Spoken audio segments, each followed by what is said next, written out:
आप यकीन नहीं करेंगे अगर कोई कहे कि एक 80 साल की धनवान महिला ने 25 साल के गरीब युवक से शादी कर ली, और यह सिर्फ शादी तक सीमित नहीं रही। 7वें दिन जो हुआ उसने सबके होश उड़ा दिए। कुछ ने इसे लालच का खेल कहा, कुछ ने महज ड्रामा करार दिया, मगर जब उस रात का रहस्य खुला तो हर किसी की बोलती बंद हो गई। इस कहानी का ट्विस्ट ऐसा है कि आप दंग रह जाएंगे और सोच में पड़ जाएंगे, क्या पैसा सब कुछ है या इरादों की ताकत? उम्र का बंधन बड़ा है या जज्बातों का जोश? क्या यह रिश्ता महज एक सौदा था या इसमें छिपा था कोई गहरा सच?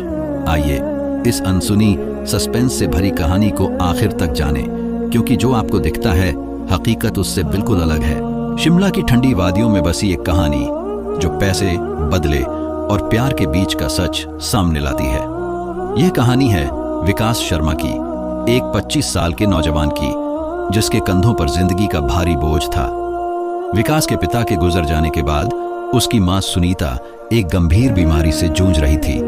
इलाज में सारी जमा पूंजी खत्म हो चुकी थी।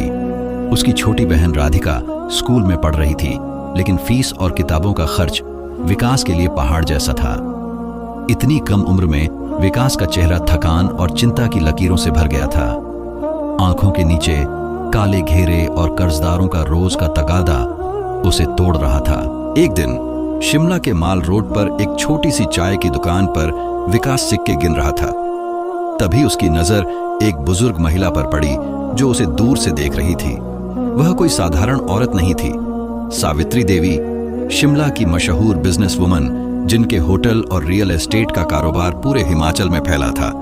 उनकी महंगी साड़ी, हीरे की अंगूठी और आत्मविश्वास भरी मुस्कान ने विकास को चौंका दिया। सावित्री ने पास आकर पूछा, क्या तुम विकास शर्मा हो? विकास ने थकी आवाज में जवाब दिया, जी मैं ही हूं। सावित्री ने कहा, मुझे तुम्हारी जिंदगी की सारी मुश्किलों का पता है, तुम्हारी मां की बीमारी, बहन की पढ़ाई और कर्ज का बोझ। विकास हैरान था।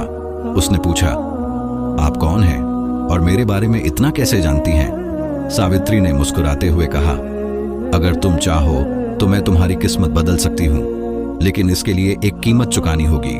मुझसे शादी करो। सावित्री का यह प्रस्ताव सुनकर विकास सन्न रह गया। उसने हिचकिचाते हुए कहा, यह क्या कह रही हैं आप? लेकिन सावित्री गंभीर थी। उन्होंने कहा, यह कोई मजाक नहीं, मैं तुमसे शादी करना चाहती हूं। तुम्हारी मां का इलाज, बहन की पढ़ाई और सारा कर्ज मैं खत्म कर दूंगी। बस तुम्हें मुझसे कानूनी रूप से शादी करनी होगी। विकास के मन में सवालों का तूफान उठा। वह बिना कुछ कहे वहां से चला गया। कई दिन बीत गए। मां की हालत बिगड़ती जा रही थी और कर्जदारों का दबाव बढ़ता जा रहा था। आखिरकार विकास ने हिम्मत जुटाई और सावित्री के पास पहुंचा। उसने कहा, मैं तैयार हूं। कुछ ही दिनों में एक सादगी भरी शादी हो गई। विकास पहली बार सावित्री की आलीशान हवेली में कदम रखा, जो शिमला की पहाड़ियों में बनी थी। संगमरमर की फर्श, पुरानी पेंटिंग्स और नौकरों की फौज, सब कुछ सपने जैसा था। लेकिन हवेली में एक रहस्य था। दूसरी मंजिल पर एक ताला लगा कमरा, जिसके बारे में कोई बात नहीं करता था। विकास और सावित्री का रिश्ता औपचारिक था। सावित्री चाहती थी कि विकास स्वेच्छा से उनके करीब आए, लेकिन विकास दूरी बनाए रखता था। एक रात हवेली में सन्नाटा था। विकास ने देखा कि सावित्री के कमरे से रोशनी आ रही थी। उत्सुकता ने उसे उस ताले वाले कमरे की ओर खींचा। उसने दरवाजे पर कान लगाया और सावित्री की किसी से बात करने की आवाज सुनी। उसका दिल जोर जोर से धड़कने लगा। क्या रहस्य था जो सावित्री सबसे छिपा रही थी? विकास ने ठान लिया कि वह इस रात से पर्दा उठाएगा। उसने सावित्री की खास नौकरानी नैना से बात की। नैना 22 साल की खूबसूरत लड़की, सावित्री की सबसे भरोसेमंद सहायिका थी। विकास ने नैना से अनुरोध किया कि वह सावित्री से मिलना चाहता है। नैना ने अनुमति दिलवाई और सावित्री ने खुशी खुशी विकास को अपने कमरे में बुलाया। जब विकास सावित्री के कमरे में पहुंचा तो गुलाब की खुशबू ने उसे घेर लिया। सावित्री ने मुस्कुराते हुए कहा, प्यार में उम्र की कोई सीमा नहीं होती विकास। मैंने तुम्हें सिर्फ अपनी दौलत का वारिस नहीं बनाया, बल्कि अपने दिल का मालिक बनाया है। विकास हैरान था। सावित्री की आंखों में जवानी की चमक थी, जो उनकी उम्र को धोखा दे रही थी।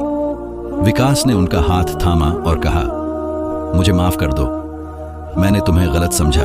उस रात दोनों के बीच की दूरी खत्म हो गई। सावित्री ने कहा, मैंने अपनी जिंदगी में 2 बार जी भर कर सांस ली, जब तुमने मुझे अपनी बीवी कहा और जब तुमने मुझे अपना कहा। विकास ने उनके माथे को चूमा और कहा, अब मेरी जिंदगी का मतलब सिर्फ तुम हो। वह रात हवेली की सबसे खूबसूरत रात बन गई, लेकिन रहस्य अभी बाकी था। एक दिन विकास उस ताले वाले कमरे में घुस गया। वहां एक पुराना लिफाफा मिला जिसमें उसके पिता और सावित्री की तस्वीर थी। सावित्री ने पीछे से कहा, आखिर तुमने सच जान लिया? विकास ने कांपते हुए पूछा, यह शादी बदला थी? सावित्री ने बताया, हाँ, मैं तुम्हारे पिता से प्यार करती थी। उन्होंने मुझे ठुकरा दिया था। मैंने तुमसे शादी बदले के लिए की, लेकिन तुम्हारी इंसानियत ने मेरी नफरत को प्यार में बदल दिया। विकास ने सावित्री को गले लगाया और कहा, तुमने मुझे कैद करना चाहा, लेकिन मेरे प्यार में खुद कैद हो गई। सावित्री की आंखों में आंसू थे। उन्होंने कहा, मैं तुम्हारी गुलाम बन चुकी हूं। कुछ समय बाद सावित्री बीमार पड़ी और दुनिया छोड़ गईं। उनके अंतिम संस्कार पर विकास ने कहा, मैं तुम्हें माफ करता हूं सावित्री, तुम भी मुझे माफ कर देना। इसके बाद नैना और विकास करीब आए। दोनों ने शादी कर ली और हवेली में फिर से रौनक लौट आई। विकास की मां और बहन भी वहां खुश थीं। विकास ने सावित्री की याद में सावित्री फाउंडेशन बनाया, जो उन लड़कियों की मदद करता था जो प्यार और जिंदगी में हार चुकी थीं। हवेली अब सिर्फ एक घर नहीं, बल्कि उम्मीद का प्रतीक बन चुकी थी। विकास और नैना का प्यार एक मिसाल बन गया। यह कहानी बताती है कि सच्चा प्यार और इंसानियत हर नफरत को हरा सकती है।